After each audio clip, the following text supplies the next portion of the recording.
Bienvenue à la 53e partie du tutoriel de Flutter. Aujourd'hui, nous parlerons du flip-cart. Le flip-cart est un composant qui fournit une animation de carte pivotante.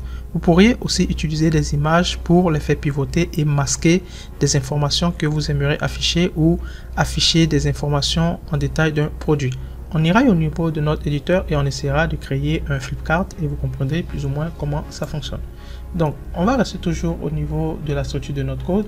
Vous aviez le matériel de Dart qui est importé, vous aviez le stateless, vous aviez le stateful, vous aviez après le stateful, vous aviez ici le scaleful, la barre, et pour terminer, vous aviez le body qui est le corps du programme. Donc, on va partir sur le site de pap.dev.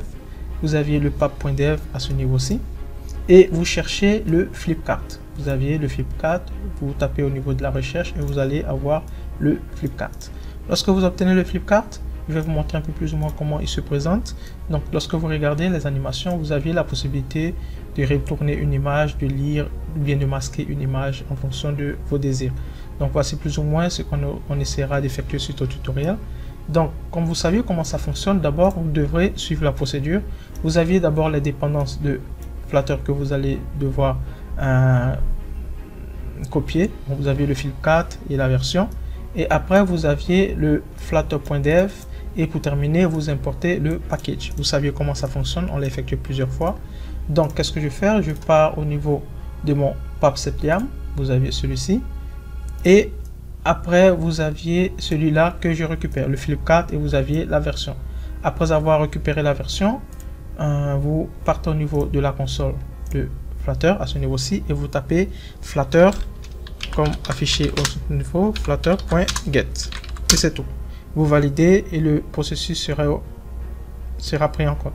Après la validation, vous pourriez tout simplement fermer et c'est tout. Donc vous pouvez fermer à ce niveau-là et c'est tout. Après, vous importez maintenant ce package qui est le package flipcart et c'est tout. Donc ici, après avoir terminé ce processus, qu'est-ce qu'on va faire? On va partir au niveau du corps de mon programme comme on le fait d'habitude au niveau du body et je vais devoir commenter cette partie.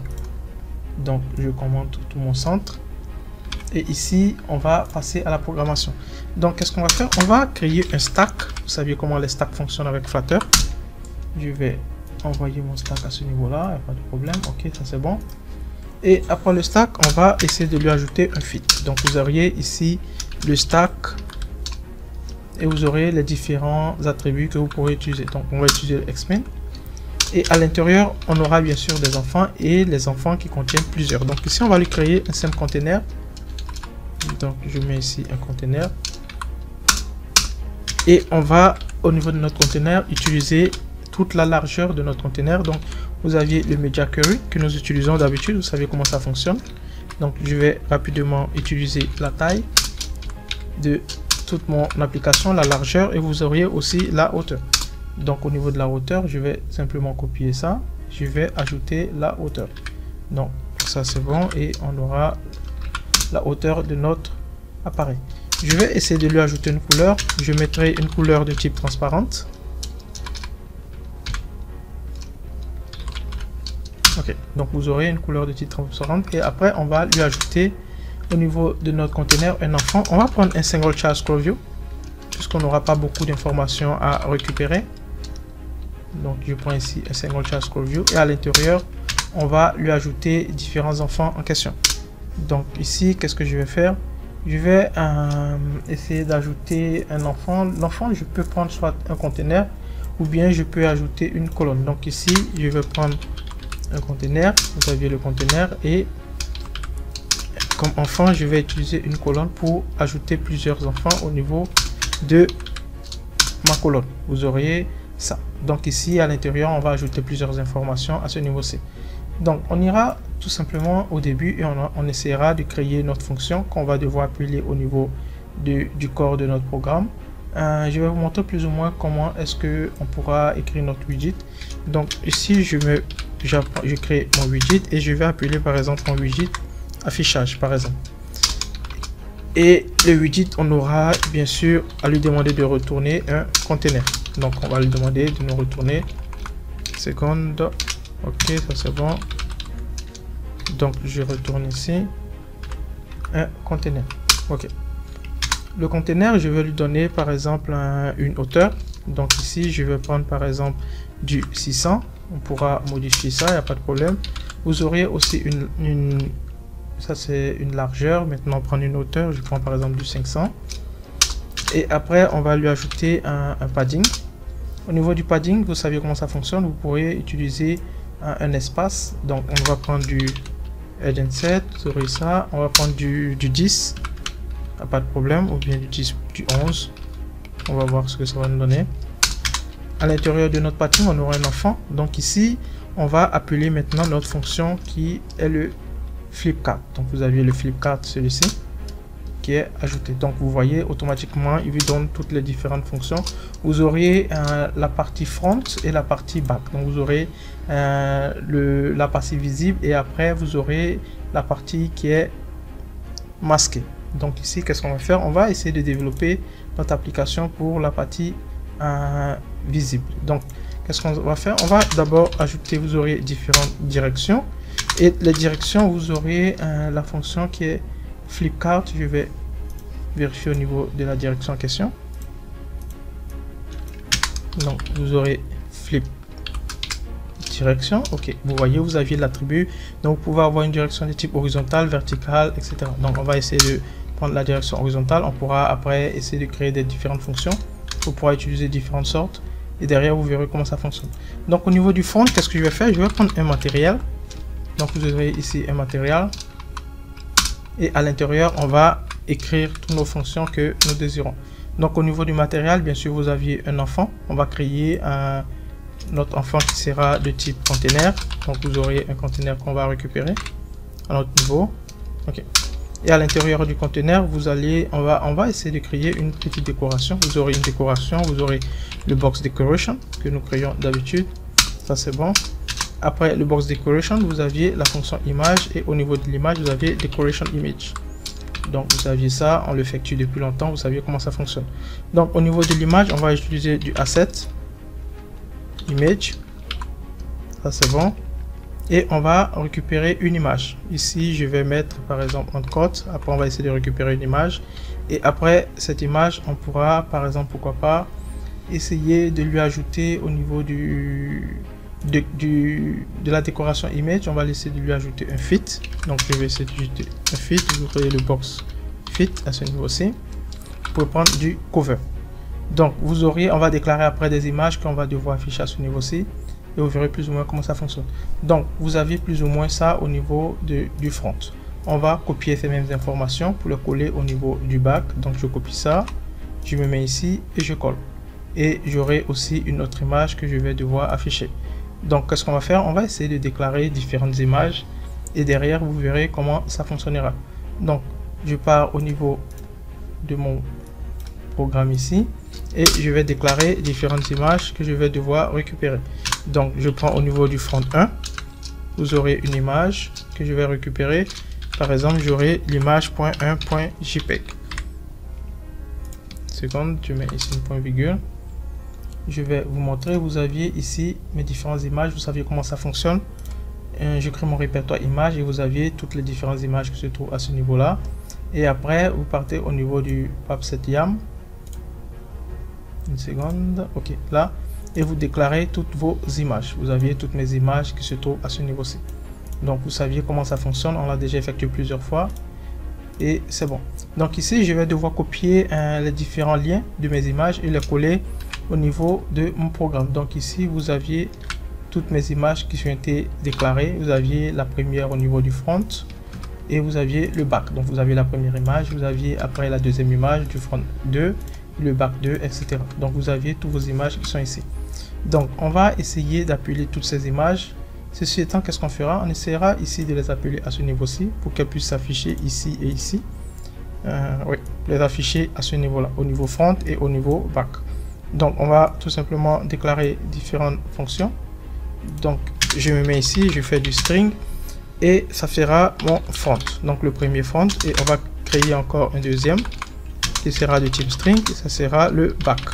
Donc, on va récupérer les deux images et on va récupérer aussi la direction. Donc, vous aurez le flip direction que nous avions déclaré. On va l'appeler par exemple à direct. Pourquoi pas? Ok. Donc après ça, donc ça veut dire direct, celui-ci, on le prend, on le copie et on va le remplacer à ce niveau-ci. Donc je le remplace, ça c'est bon. Donc au niveau du front, je copie front, je vais devoir le remplacer au niveau du front, donc on va récupérer mon image. Et au niveau back, je copie le back et je le colle aussi à ce niveau-ci. Donc ça c'est bon. Donc on a récupéré le front de chaque image qu'on va devoir appeler.